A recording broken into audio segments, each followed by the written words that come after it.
You can, otherwise it's okay. I mean, we can still have a just informing you that we are live now. Okay. Because unless we go live, people are. So I've got people attending already. Attendees joining in quick. So they all have been waiting, I guess. So that's okay because typically it takes these 5 minutes for Zoom to, kind of get everybody activated and get them on board. I like Seema's cover. Yeah, I also don't have anything created like this. So Yeah, it actually looks like somebody sitting there. Yeah. Quite This is deceiving, actually. This is a trick our students use. When you keep on, Zoom hopping and other sessions hopping, you have to do that. sure. That's a good idea, actually.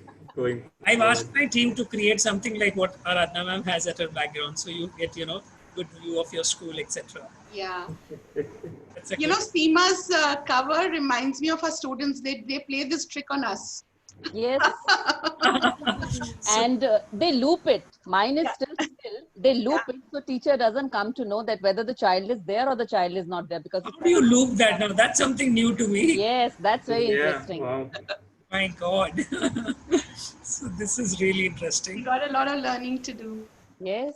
I know kids are really, really tech savvy. In fact, yesterday I was in a meeting with someone, one of our, kind of partners in the business, and his son was there, joining us, and he was, and I think he's in some IB school in Bombay. I don't know the name of the school, but what he was telling us that the school has deployed a software which kind of tracks, which blocks the entire screen when they are conducting an examination or a test or something, and the child cannot log out of that screen, and he's like, it took us 2 days to find a hack to crack it, and we could install an extension and bypass that whole thing. The school doesn't know that we can, but we all among the That's exam.net, right? we've done it. Oh, Exam.net. Sudhir, that is why what happened was when we went through so many softwares for the assessment. Are we live? yeah, we are. So I just thought, I haven't formally started the session, but yes, we are live. Attendees are able to listen to us. Okay. I just thought that, but it's an interesting thing. When we assessed a lot of assessment platforms, we found there was always a way to get around it. Yes, so technology is never foolproof. That's something which you have to live with. That's a given I thing. think, therefore you have to come to the core of assessment. Yeah. I assess is something that, we wanted parents to understand as well as students. And that's something that we did. So we took away we actually shifted ownership. Oh, okay. And that you need to understand why. So if also parents became invigilators with us, along with us, and the children understood this was for us to support them, not to assess them and to mark them, but really to support them on where the gaps in learning were. Yeah. So I think that impacted a lot, and that's where the only way. And I love this cat and mouse game with kids because we take one step, they take two, we take four, and then they take 8. It's a lot of, I think, learning happening there also. And like I tell them, I said, if nothing else, you'll become good hackers. So keep on. Yes. No, but the thing In is today's also, times, I don't think we need policing. I don't think. yes, true, Isha. everything- Yes. Yeah. And it'll help them. Let it be an open book rather, right? Exactly. That helps really a lot. If you make it an open book thing, that's a really good stuff. Yeah, we're talking about building integrity and your 21st century skills and being ethical and all this. It all starts from here. Exactly. We trust. If you don't hold that trust, it's something that you are losing out on, not the other way. Very true. So this is the best way to judge their academic integrity. And trust me, there are children who have simultaneously opened another screen, and they came up and they spoke about it. So I think when they actually come and tell about that, that is what I think is our achievement rather than the grades that they are getting. Exactly, Seema. I mean, I'm really all for it. And like I tell the teachers also, I said the day I can remove the superintendent or the coordinator from you, you'll get higher salaries, because that is a day they are actually not required. They are only there to police you, unless I can trust the teachers. I think it's time for us. We'll go live. I guess it's 5 o'clock, and we'll stick to the timeline so that we can finish it in time. Just allow me a minute, and I'll put this up.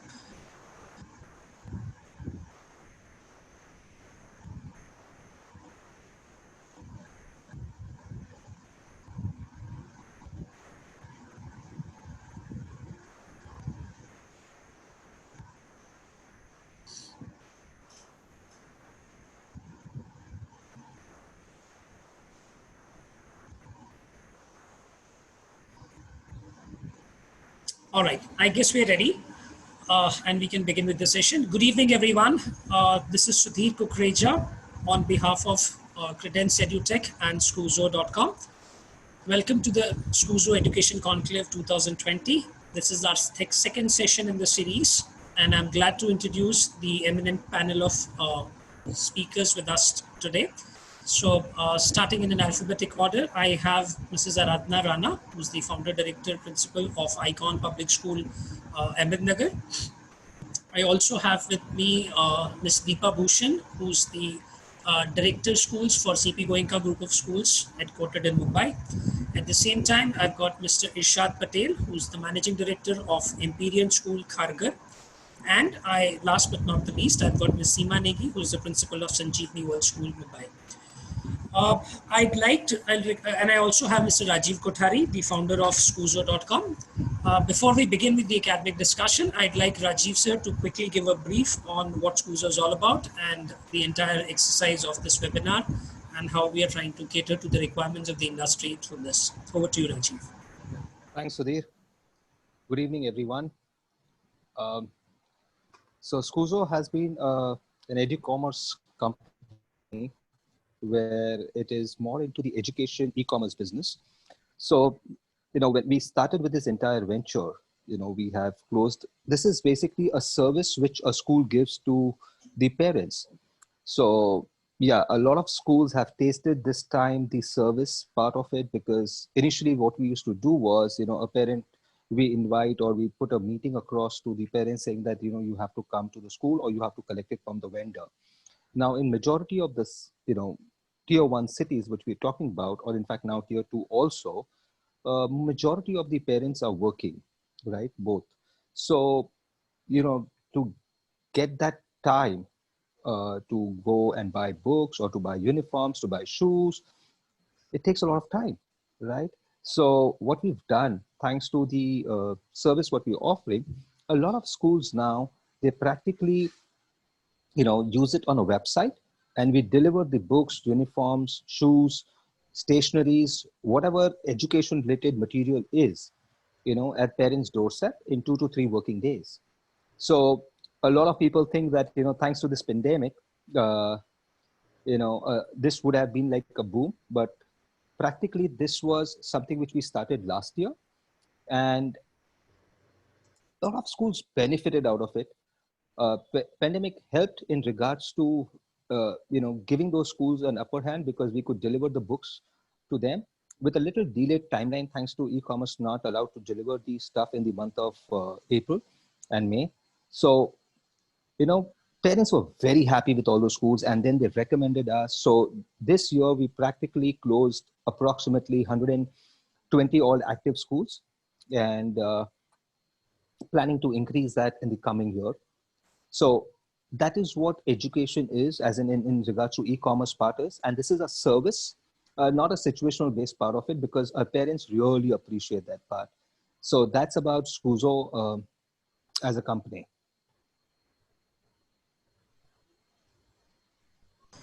Thanks, Rajiv, for the brief introduction and having us all on the panel. So I guess with this, we'll get on with a quick overview of what this session is all about. So Skuzo obviously has organized this series of webinars that we're conducting on various things which impact all of us as educationists, whether it is the parents, the children, the students, or the teachers, or the school management. So all stakeholders have something or the other which we are trying to cover in this series of webinars. During this pandemic, in the last 5-6 months, I think the key highlight of the education sector has been the technology integration, which has kind of impacted each one of us, whether it was students or teachers. They've seen a tremendous growth in the way and pace in the way we've adopted technology over these last couple of months. And therefore, any webinar these days is absolutely incomplete without talking about the pandemic or the technology. And in between, what came in was NEP. So that's a new dimension that is getting added to the Indian education scenario, and which will probably shape the future of education and the kids the way we perceive across our system. We are having another 4 sessions on NEP coming up in the next 4 weeks. We'll want everybody to join in for the same. For the moment, I think our topic for the day happens to be pandemic, whether it has been a boon or a bane for our education system in India. With this background, I'd like to call upon our speakers into the system and go on to ask some questions where they can throw some light on what exactly has been the impact of this pandemic on education system, and especially the schools. How the schools have been impacted, what are the things that the teachers or the students had to go through, um, whether this technology is something which is going to last for a long time, is it a transitory phase that we are going through. So all of these things is something which is probably impacting and making every stakeholder in the education fraternity think about it as to what is it that's going to be our next step. So with this, I'd like to bring in Ms. Deepa Bhushan, and I'd like to ask Deepa, obviously we all have seen this pandemic impacting all of us, and we'd like to understand from you how it has impacted the education space, education space, whether it is with regards to international school like yours, or the other schools in tier 2, tier 3, or for that matters, even rural areas. And has it really been a boon or a bane in your opinion? Where does the vote lie? Over to you, Deepa. Good evening, Sudhir. First of all, I'd like to thank you for having me on this panel. We've had a discussion yesterday with the panel, and I know it's going to be a very interesting session today too. So look forward to it. Thank you very much. Thank you, Rajiv and the team of Scuzo. I think your service is very well needed right now also. So, well, Sudhir, for your question that you've asked, I'd say it's a very fine line that we are walking currently. So whether it's a boon or a bane, I don't really know what to say, because there's so much of both going on simultaneously right now. You know, there are pros, there are cons to everything. But one of the things that we've always done is look at the brighter side of life, is how we'd like to look at things. And therefore we say, let's look at what's doing well. So if I'd like to start off by saying, what is the boon today? I'd say the speed of change that has happened in the field of education. I remember so many years back, you know, when the CBSE introduced CCE, yeah, actually to get the CCE into the system and get it implemented took so many years. I mean, it was a large span of time that was there. But when you see the integration of technology today into education and what has happened, this happened in a very short span of time. I think by March, we went into the pandemic and, things started and we went into the lockdown. And by April, you saw all schools, all teachers taking on to technology and moving ahead. So the speed of change that you are seeing with the induction of technology into education has been really high. I mean, I remember I was talking at a panel, I think a year back, you know, an Economic Times panel, and we were discussing about technology in education. And at that time, I remember saying that for a teacher, a technology in education is I made a PPT and I showed it, or I showed a YouTube link to my children, and that's it. That's technology in education. For a school, it was about the infrastructure where you had that whiteboard. You know, the interactive board was, the school is tech savvy, and that was considered to be technology in education. But I think today everything has changed. I mean, today when I see our teachers using stuff like Desmos, GeoGebra, memes while teaching, and the Jamboard, and they are making doodles, and they're doing all those things in the technology space. I am surprised sometimes. I feel old at this time, I'll be honest with you, because I see the young teachers taking on so much and doing so much. So it's really interesting to be in the classroom right now. And I think the kids are connecting to it very well, because it's the space for children. Like I was always said this, kids are the digital natives. They needed this space, and that has come through, with this pandemic, because they got their space. When I see young children, like we have in our schools, we have where children have to upload their assignments onto Edmodo. Initially, the parents were finding it difficult, but we saw that the children took onto it very fast. So today, you even have a grade 1 child who knows that I've done my assignment, how should I upload it onto Edmodo? And my teacher will assign and give me a remark, and I can tell the teacher, thank you, or I'm happy with the remarks that you've given me. So you're seeing that change. So this speed of change wouldn't have happened, I think, if the pandemic was not there. We'd still be with PPTs, we'd still be with YouTube, and we'd still be, with our interactive whiteboards. But this has changed everything. I think another thing that has come through is a very solution-seeking approach. Like, let's look at the silver lining in everything. Otherwise the normal, and this is the human attitude, is if anything new comes up, even with the NEP, with anything that comes up, you first look at what's not going to work, right? But this time, because we had to make online school happen, we had no choice. People, I think everyone started looking at, how do I get it done? Let's look at the brighter side. Let's find that silver streak. Let's, have a more problem-solving approach than anything else. I think that's the difference that came in this time, and you see that all over. Whether it's the rural sector, where I have a very interesting photograph that I saw recently in Karnataka or Telangana, a village, okay, where there were no of course, internet and all this was not there. So they still had to get schools to happen. So what they did was they painted blackboards, black paint on, I've seen that. Yes. They painted that on the houses, and the teacher was with this loudspeaker and he was speaking. So the children were far away and it was still happening. So what you see is a problem-solving approach. Education needs to happen for children. It's a must. How do we make it happen became, I think, the mantra rather than what's not working.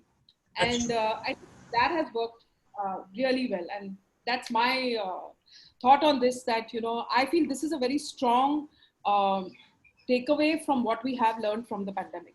That's true. That's true. In fact, they say, a very old saying, but definitely true in today's time, necessity is the mother of invention. So I guess it has literally pushed all our teachers. I have been working with teachers and wanting to adapt technology, work with all these apps that we've named, and experience the power of these applications as to how can they make our entire teaching learning process far more relevant, efficient, and at the same time practical, which can probably have a much bigger and a deeper impact on the kids. And I think one of the things which has happened because of this entire thing is that the divide which was there between the generation X and a generation Y, that, we always felt as teachers that the kids are way ahead.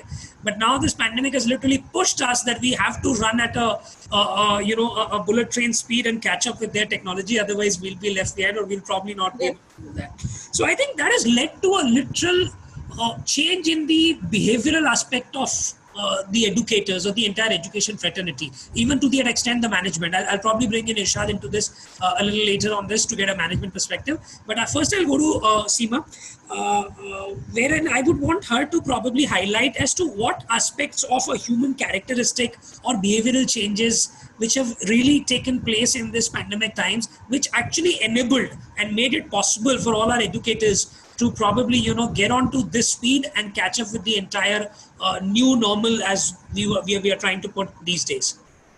So good evening, and thank you for this lovely question. While Mr. Rajiv was telling about the services, I was just thinking there was time when we wanted all the textbooks to be delivered to our teachers, and I think this service can be extended to educators also, not just to parents and children. So, there is learning in everything. And that is where I think collaboration comes in. Because we have seen the best face of humanity. I always say this because we have collaborated with everyone. Today, if all of us are sitting together from different parts of the country, it's only because of the power of collaboration. With speed of technology, what Deepa ma'am just mentioned, yes, technology is connecting us, but technology is only an enabler. It is our willingness to get collaborated, to learn from each other. And that is what I think each and every school has shown as an example, where parents, teacher, students, management, the entire community came together because the core was students and their learning. Everybody wanted that there shouldn't be any learning gaps. The gaps need to be filled. And that is how they came. I will give a very small example of what we did when the pandemic happened. Yes, biggest challenge was about the gadgets. Not everybody had the gadget. So we started with a very small drive, donate device, because most of us, we have any spare device lying at our home, and we do not realize it is there till the time somebody talks about that. So this way we got a good handful of devices, and we could reach to the children wherein we knew that they won't have access to the devices. We also started with a very small initiative called Dankum, wherein teachers willingly donated. We don't know how much they donate. Every month there is a teacher who is in charge. We all message her that this is the amount we want to be donated from our earning, and that amount reaches to the right person. So what is needed is we are becoming more empathetic to each other. There were times wherein parents thought that we are right, and teachers always thought we are right, because after all we are teachers. But then now we all know where we are wrong, where we have to improve, and where we have to learn. And I completely agree with Deepa ma'am that we all are learning from our students. Trust me, when we talk about technology, they are masters. We still have many steps to go and follow them. We come up with something new, they come up with how to break it. So it is like every time a new wall is created, and every time we know our children are ready to break it. And I think that is what is learning. Our youngest teacher, Deepa ma'am, is the one from whom all of us are learning. And that change in mindset, that growth mindset approach, that we are not the sage of the stage, or we are not the one who know everything, is keeping everything positive during this time. And again, I'll say, we have collaborated with the world. I mean, it was not possible for us to go to various countries or to call best of speakers from across the globe. But today we can do that. Today we can give everything to our children. But yes, these things are confined to these rectangle boxes. We do have to come out of that. But still, as long as we are confined to these rectangle boxes, I think we have to give them the best. And this is what all of us are doing. So it's more humane. We are more empathetic, and that is the way forward. That's so lovely to hear from you, Seema ma'am. I think I've literally been observing all your initiatives all these months, and I must admit, and I must shout out loud for you and the team who's really pulled it off. I have seen, I think, you collaborating with people across the globe and bringing them inside the classroom on the screen for the kids, for the parents. I believe that's something which is really worth learning from you and your team. And probably all our audiences right here would probably want to follow your school page, come over and see how you've collaborated. I mean, I must admit it here, that's something which has been a learning for me. I've literally shown it to my teachers, come in and see this is what they're doing, and we'll probably want to see. Because ultimately it's all about learning from each other, and that there is no shying away from that part. And I'm sure regarding your service part of it, so Rajiv already has that service for the schools also. I'm sure he'll be really happy to take it offline. I think with this, I'd like to bring in Irshad, who brings in a management's perspective to this entire thing. Being the managing director of one of the best schools in Mumbai, which has actually grown in the last 3 years like rapidly, and has gained the trust of a satellite town like Mumbai, which is again having best of the parent fraternity who are very demanding and expecting. Irshad, I would want you to also bring some light. So Deepa and Seema have already talked about how this entire thing has pushed us into a lot of collaborative efforts. And I believe you've done a lot of experimentation in your schools as well. If you could, enlighten us with what all these steps have been and how they've really helped your school and the fraternity into addressing this entire pandemic and maybe, getting out positive results. Good evening, one and all. Thanks for inviting me here amongst all the eminent speakers. Thank you so much. And I would like to highlight the spirit of experimenting here. At Empyrean, and even the teachers, now when the pandemic hit, the old lesson plans were out of the window. They were not working in the setup, right? So they were pushed.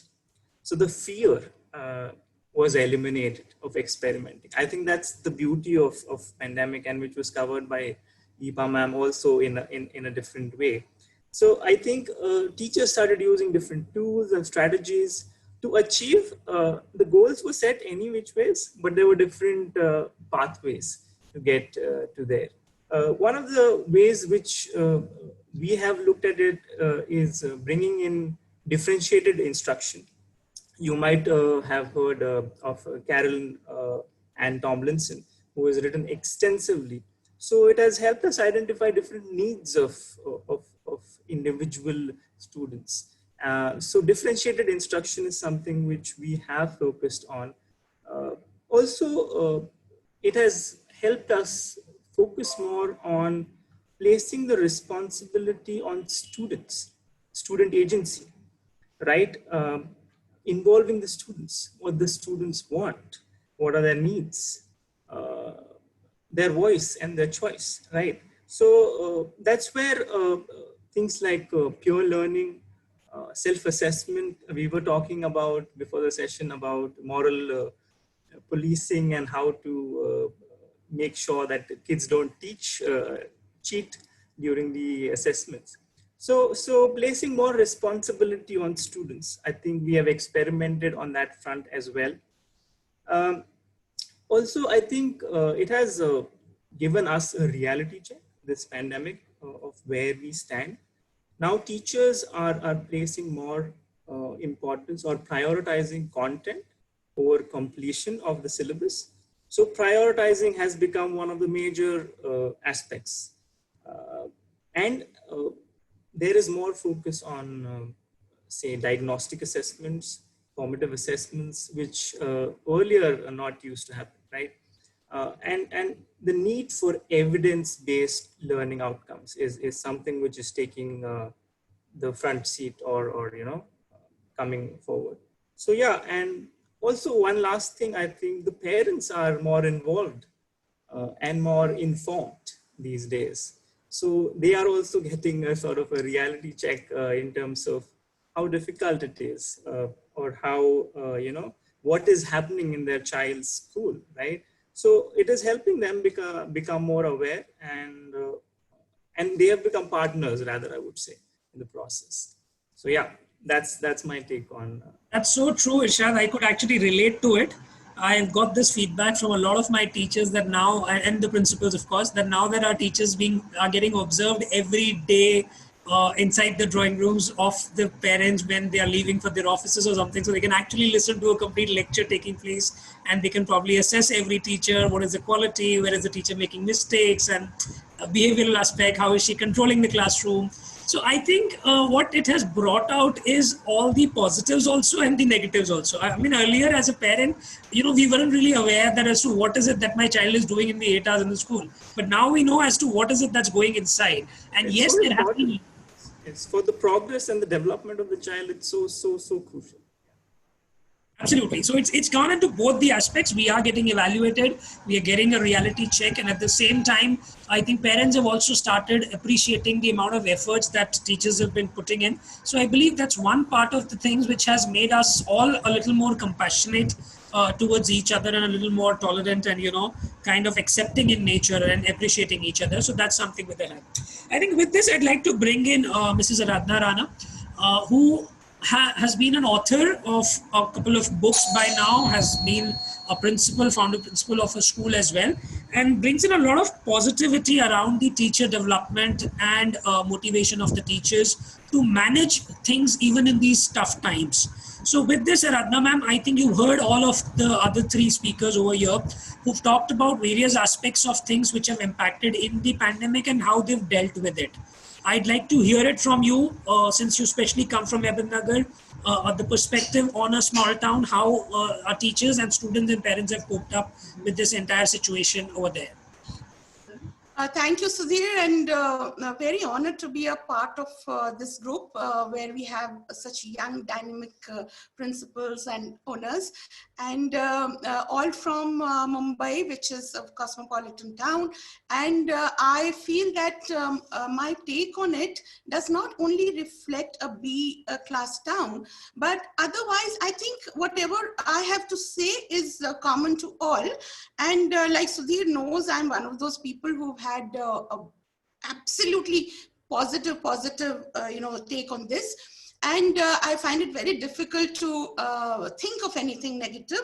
But, and when Sudhir offered me this, I wanted to really know, because I talk a lot on positivity everywhere and, these ideas which I myself felt probably people feel that, she has it all good.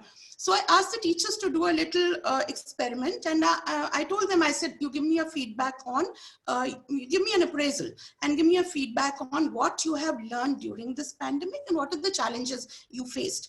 And very proudly, I must say that when these feedbacks started coming to me, I thought that why not chronicle them and let the world know what are the challenges. So I'm a writer, so I wrote a small book called Rising to Challenges, and where I told the story of this journey from March to now through the eyes of my school and my teachers.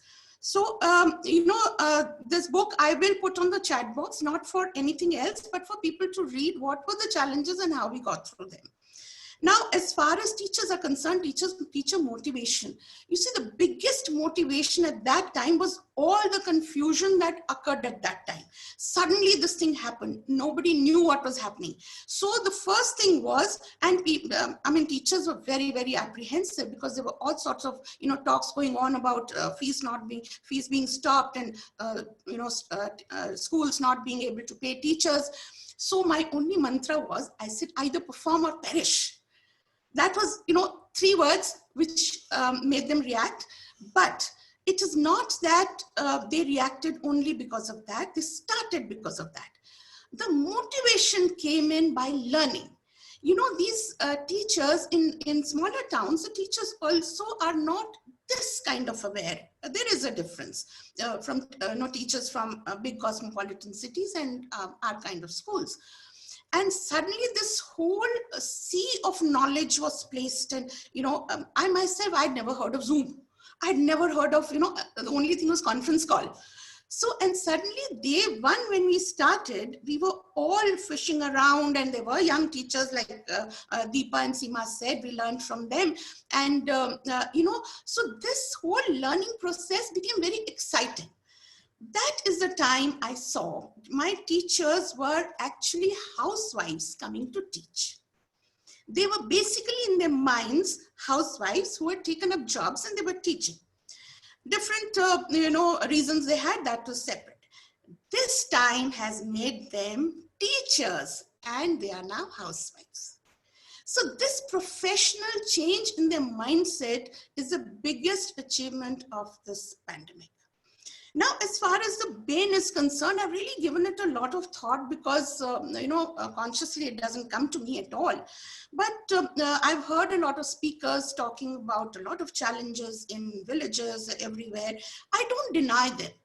But the fact is that life is challenges. How do we deal with them? We talk of rural schools, they don't have gadgets. Where did they have great quality schools either? Were they, really undergoing that huge, great education and, the modern schools and Doon schools? No, they were still having those kind of things. They still have challenges. Now is the time for us to react to it. Now, what is happening is we have lesser, we'll probably spend much less in getting them digitally enabled. We can provide them with the best of teachers. The quality of teachers in rural areas was so poor. You have cartoons made on them. So now when somebody from big cities is relaying this knowledge, all we have to do is to get them digitally empowered. To get them digitally empowered, it requires less, I think, resources and money than it requires for us to give them buildings. Children can have these small gadgets anywhere. It can be relayed through any medium. The government is doing a lot with the TV, learning and all also. So, if we look at it from that point of view, it's been a boon for them also. It's been a great boon for them. Now, teachers losing their jobs. A lot of people say it's a bane, teachers are losing their jobs. Yes, teachers have lost their jobs. Schools are not coming up with a fee. But, the unemployable are being unemployed. You see still a lot of, people asking for teachers. If you are empowered, if you're willing to change, if you're willing to take on technology, you still have the market open for you. Now, secondly, like we were discussing yesterday, people have, a lot of firms have come from outside. They've taken up the education, space. A lot of them are providing excellent content. Where do we score as schools? Why are they taking over the schools? Where do we score as schools? We score over them by providing the personal touch. And this is what we should concentrate on. These interactive classes have been a huge success in our school. And we, from day one, we did not allow teachers to make their videos, send, or anything which was not interactive one-to-one. So as a result, from day one, we told our parents, listen, this is going to be live. So please acquire gadgets, whether you scrounge somewhere else, don't worry, whatever you do, gadgets you have to acquire. We told our teachers, it's perform or perish, and you please get your gadgets in order. So they all got their laptops, ill afford they could, but they did get it. So these are the kinds of inputs we should give them, and I think eventually it's going to be a great time. Eventually it will go away. So it's not that it's replacing our lives, but this breather of this 1.5 year or 2 years maybe will give us a lot that we couldn't have got otherwise. And the one thing before I know, Sudhir, I'm overstepping, but one thing, flip learning. Flip learning could not have come if this hadn't come. I've been, such an advocate of flip learning. I've been telling my teachers since 12 years, I didn't know it was called flip learning, but I was advocating the method. It didn't happen. It happened this year. So this year, my students are really, responding to it. And like you said, the students are getting responsible, the kind of assessments we are taking. It's all a positive, positive, and positive. Thank you. Thank you so much, ma'am, for those words and for that extra minute which you consumed. I think you've unknowingly answered a question which is asked by one of our viewers, Mr. Dilip Gule. So his question was how poor children from municipal schools, do not have access to the tools of digital learning, and could the panelists share their ideas on how we could take the classroom to them? So I think between you and Seema ma'am, you've already shared ideas.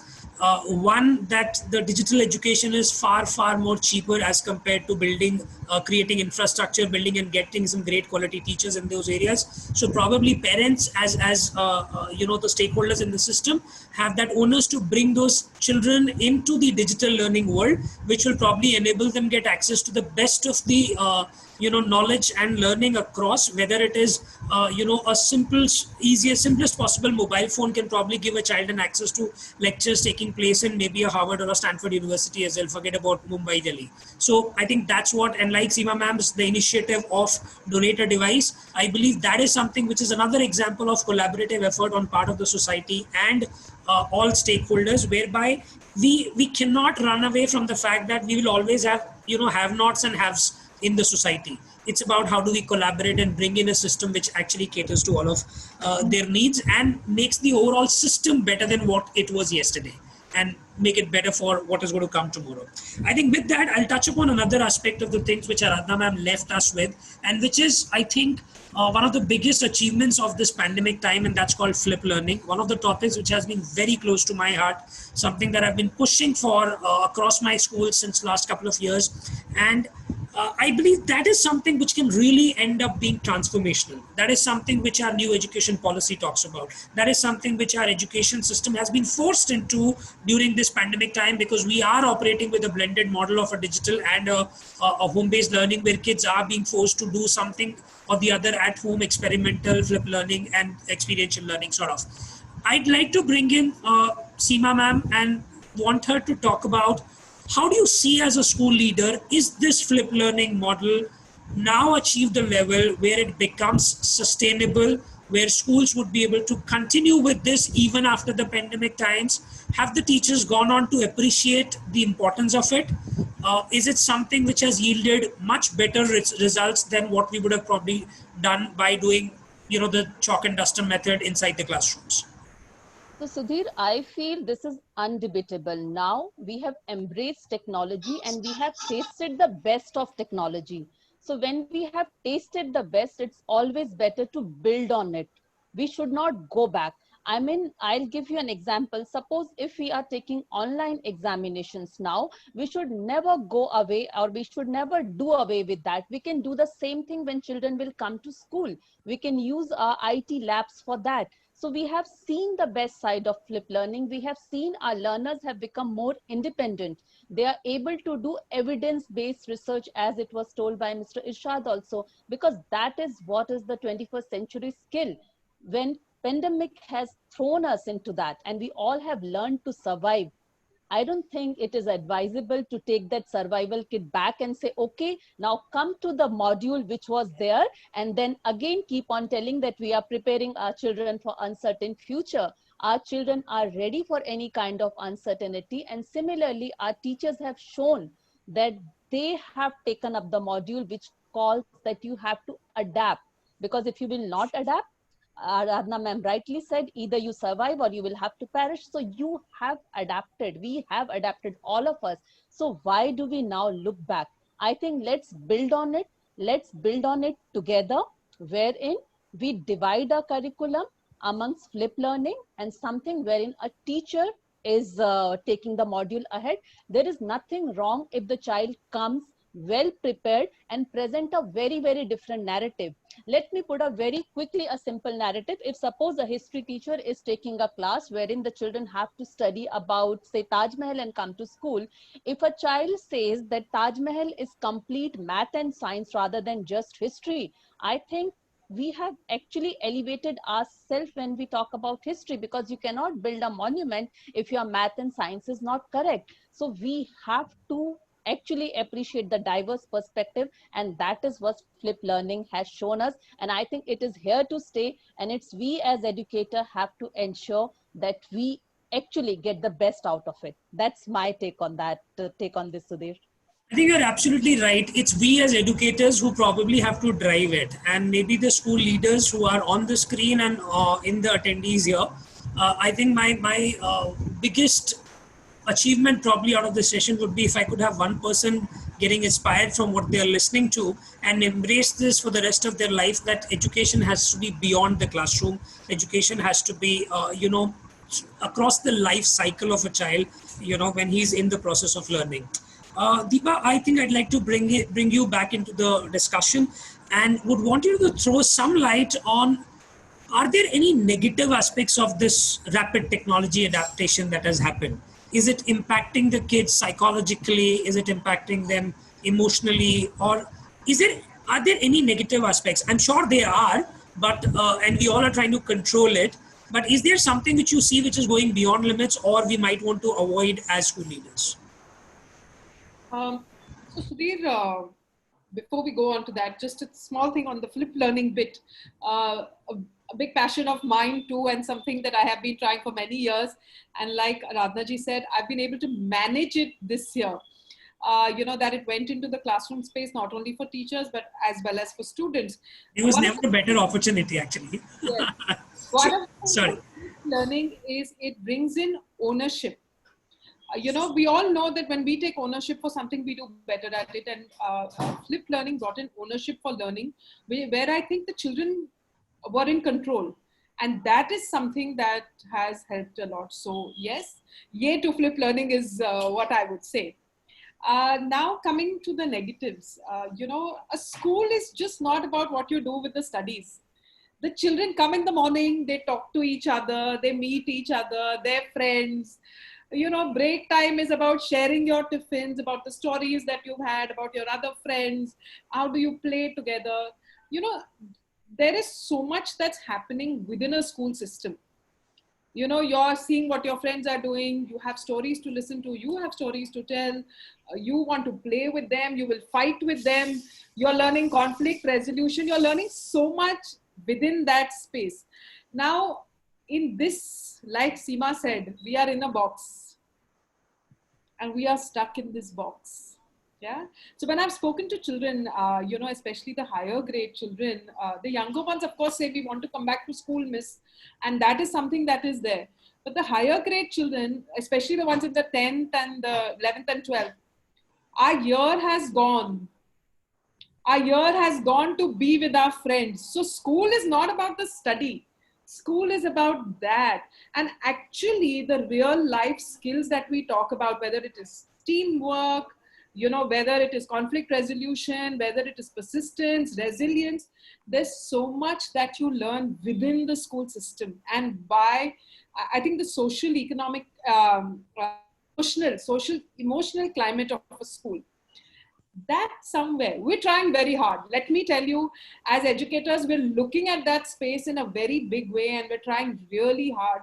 But that somewhere is a lacuna. We are trying to plug, but it's not the same. It's not the same, and children need that school space. So I'd say that is one of the negatives that I wouldn't call it a negative really, but a con of, you know, being on screen. That's true. Yeah, because it can't always be. Of course, there are the regulars, too much of screen time, what it does to you, your eyes, your back, your this, all those things are there. But, you know, this is, I feel, a very strong space. Another thing, I think, you know, parents are a very big stakeholder within our system. And like Seema said, we need to start thinking of them on our side rather than as another side, right? There are a lot of challenges that parents are going through in this space, you know. See, the fact that today, if a parent has to give access to devices, we know what's happening with the economic climate of the country. A lot of parents have also lost their jobs. How do you make that finance available to ensure that your child has the right device? Some houses have 2 children. Parents are working from home. All that is happening, and you have to do that. So that's one of the challenges. The second challenge is, you know, I always talk about the triad with the child at the top. And the child will do well when the parent and the school are in tandem. But currently, the parent is facing so many issues on their own that, you know, and plus they are having to take responsibility of the school. To a great extent, I think what had happened in this century really, I would say, or the last 20 years, has been that a school has become, it became a second home, and then it became the first home, where we were looking at all the emotional issues of children also. But now it has gone back home for parents to deal with. Are they equipped? Are they able to deal with it? Are they able to look into those spaces? Tough times for them.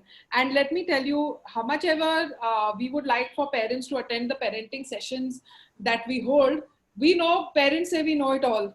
We know how to handle it, and, you know, let me do my bit. And you'll rarely see them coming. I've seen that, you know, when you hold counselor sessions and you bring in people, you'll see a very small response to it, but they'll go on talking about the issues. It's also not easy for them, I'd say, because they have not been taught education on how to teach. So the classroom has gone home. Now with the classroom going home, they are sitting in the classrooms also. And so to a great extent, they are critical of the teacher. So, and have an opinion on that. Now, it may not always be right. I always tell a parent, when you are looking at your child, you are looking at a very close perspective. And sometimes your close perspective may not be right for your child, because you can't look at the larger picture or what is good for your child. And this is what happens. So when a parent, on say the first month, we had a parent, I think in the first 2 days itself, who wrote back that my child is bored. These digital classes are not working. I was like taken aback. I said, it's been 2 days and this you're saying in front of your child. You know, another parent said, I think was that the teacher did not appreciate my child in the classroom. I think that is something that all of y'all must be facing a lot. The teacher all of us yes. resonate with this, yeah. Now, a child needs to learn to say that, okay, my voice is not always going to be heard. I am not, it's not I, me, myself only. We always talk about a we, right? So these are aspects that actually come in learning within a group. These are the teamwork. These are the skill sets that children learn, and children need to learn that. Yes. Now, at a point, because it was in school, it was happening to a great extent. But when it comes back home and a parent is getting involved into all this, you're hampering your child's growth to some extent. So I think, you know, it works in a way where actually school and parents, and I think parents also, and we've been talking to educators a lot, and we've been training our, teachers and coordinators and principals. But I think what we really need to do is also educate our parents that how to deal with the pandemic classroom. What do you need to do to be in this space? So, as a stakeholder, I do believe there are a lot of challenges for parents, and how can we help them to get through this time is also not easy because they also don't get their me time. So the me time is needed for them too. They're also working. We understand that tough, and then you have your child all around you all the time. So there's no space, some quiet time. I think they need that. Schools should open fast. That's what I think. Sure, we all are just waiting for that to happen. I'm sure that's the case, and I think. Sorry, I missed. All parents will agree with me that schools need to open fast, and also children need to be back in school. I'm sure all of us. So I believe there's no doubt about it, and there are no two ways about it that the emotional bonding and the connect, across is something which is missing in the entire fraternity, whether it is teachers, whether it is parents, whether it is children. In fact, I have Divya online with us, watching us live on the session, and she says that just as real conversations in companies happen as you wait near the washrooms, school is all about social and emotional interactions during lunches and breaks and library. And I believe that is something which is the biggest part of the schooling that's missing. And in fact, in a lot of my parenting sessions and parent orientations, I've always asked parents, which part of your school do you remember? And we all know the answer. It's never the history class or a maths class or the English class. It's always the lunch. It's always the sports periods. It's always the interaction wherever it's happening. And with this, I think I'd like to go back to Irshad. And Irshad, we were discussing in our pre-session something about the inequality and inequity that's there in the society. And I'm going to connect it to one of the questions which is posted by one of our viewers. He says, good evening to all the dignitaries. And in this means of junctures of all the private school teachers are facing a lot of challenges and problems. And if any of the panelists could explain what are the common sources through which teachers can be engaged to earn their livelihood, because many schools are not even paying their salaries. I know these are tough times. And the way I look at this question, Irshad, in our discussion, I believe it's got to do with that inequality, which is quite prevalent in our society and across the big cities and the smalls, the big schools and the smaller ones. So from a school owner's perspective, who brings in both the management as the academic side to the table, how do you look at this scenario, and what would be your advice to the teaching fraternity? What could be the, I have a perspective on this, but I'll bring it back later. I'd first like to hear it from you and then address the audience.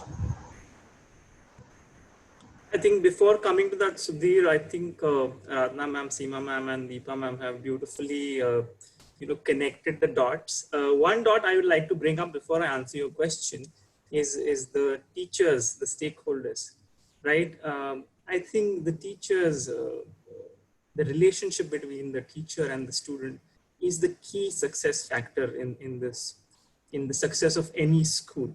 So I think our teachers also definitely need that support going forward. And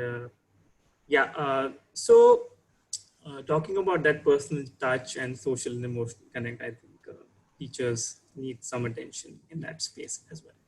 Now, there was another question in the Q&A regarding how do we reach to remote locations. So I had come across this beautiful example in Philippines, where there are mobile schools. There are schools on a bike, which has an attached trolley with a screen, blackboard, and all the equipment needed. So definitely due to the pandemic, the gap has widened. The inequity amongst the society is visible now, and it's so sad. We are so privileged here to be here and be talking about all these things. Forget internet.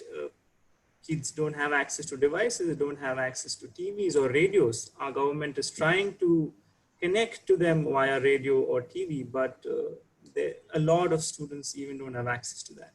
So mobile school is something which I found very, very interesting, where we could reach to the remotest part of the areas in our country.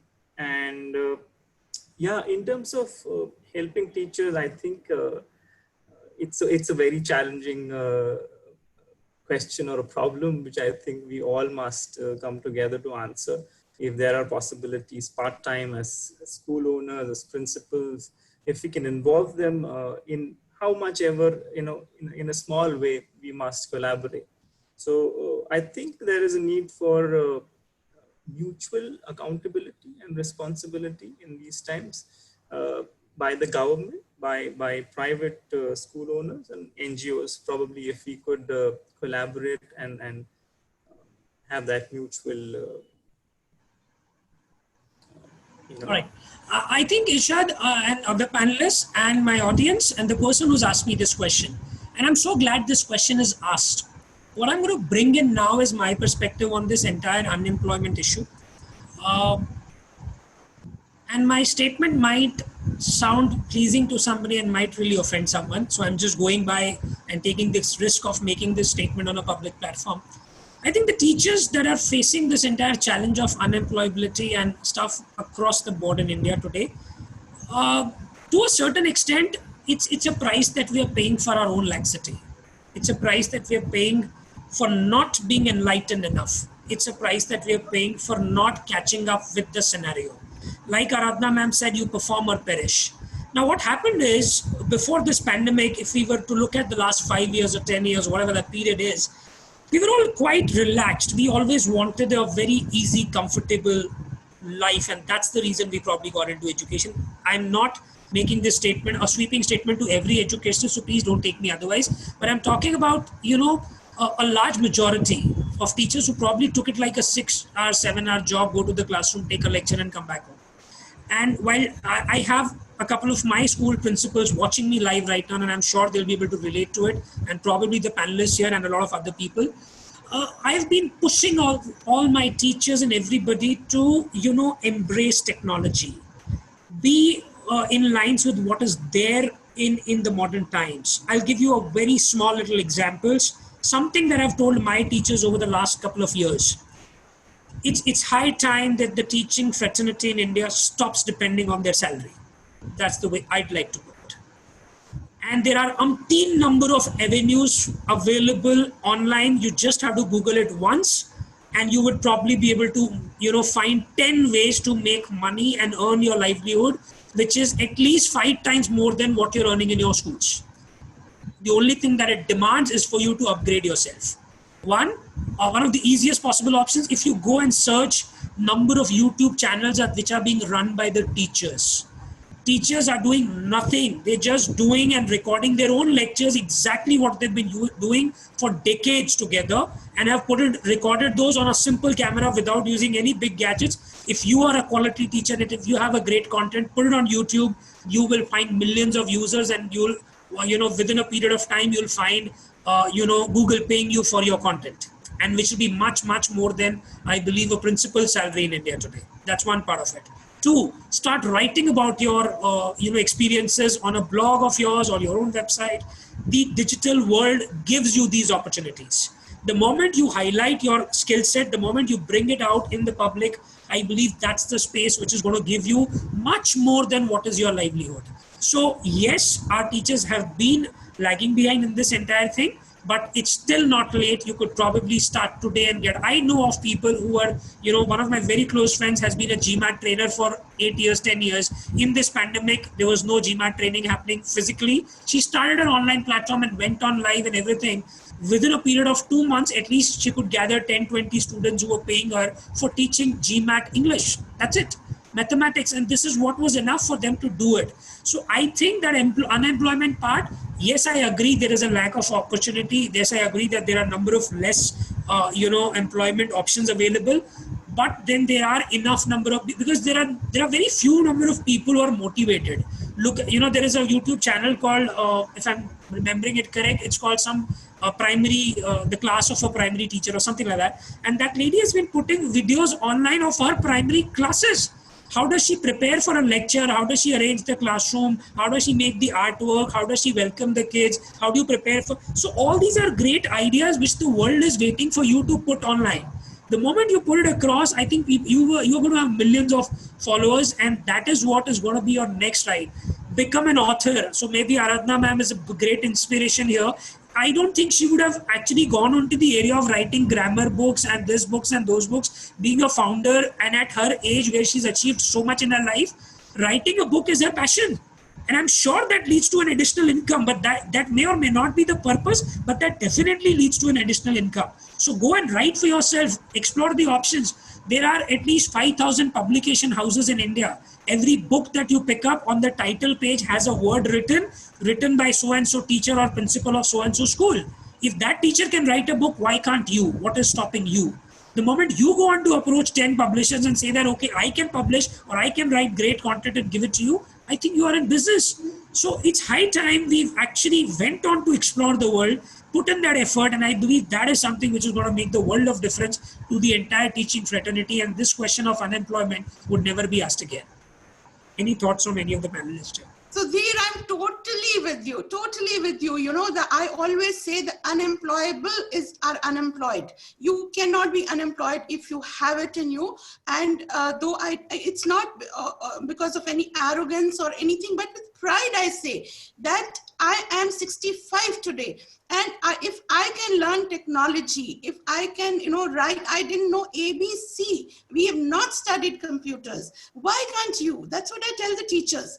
I said, you become indispensable for the school. Who will get rid of you? Nobody will get rid of you.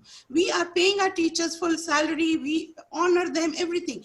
But you've got to take the load. You cannot expect to be employed if you're not, carrying your load. So this kind of thing is absolutely true. And I think the younger people especially should, and there are teachers who got very comfortable jobs and now they're saying, oh, we are unemployed. But they forget that when they had their jobs, they were not doing justice to it. So today they're unemployed. If you go on Facebook, you see millions of posts asking for teachers.